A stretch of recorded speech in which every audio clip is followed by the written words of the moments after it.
Експресниот пат Штип-Кочани минува точно и низ имотот на Игор Ѓорѓиев од Кочанско Спанчево. Предвидената траса ги сечи овие долгогодишни наседи од тополи вредни над 3000 евра.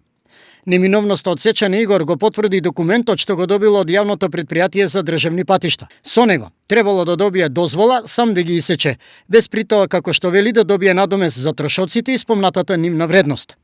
Документот од јавното претпријатие за државни патишта за Македонски шуми не важи, тврди нашиот соговорник. Причина, значи тоа е, а причината дека врз основа на таа согласност не може да издаде дозвола, била експроприирана површината, се водела значи на Република Македонија, само со тоа добив изговор. Од Кочанската подршна единица на Македонски шуми за телевизија Старо објаснуваат зошто издадениот документ од јавното претпријатие за државни патишта на Игор за нив е неважички. Доаѓаа луѓето, разговараа со нас, ние дословно и кажаме дека точно е, имате спогодба од Македонија патли, како се вика тоа јавното претпријатие, меѓутоа таа согласност треба да биде заверена у судот.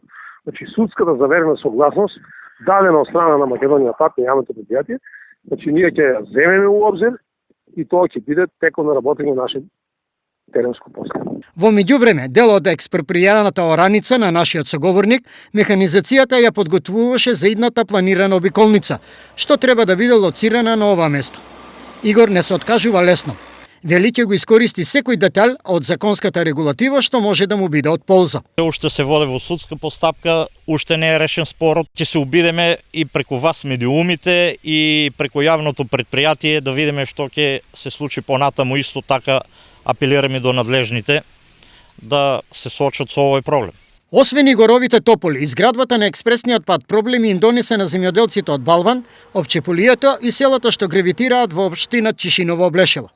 Во меѓувреме, механизацијата ја подготвуваше поставената траса нидниот пат и во близина на Спанчево.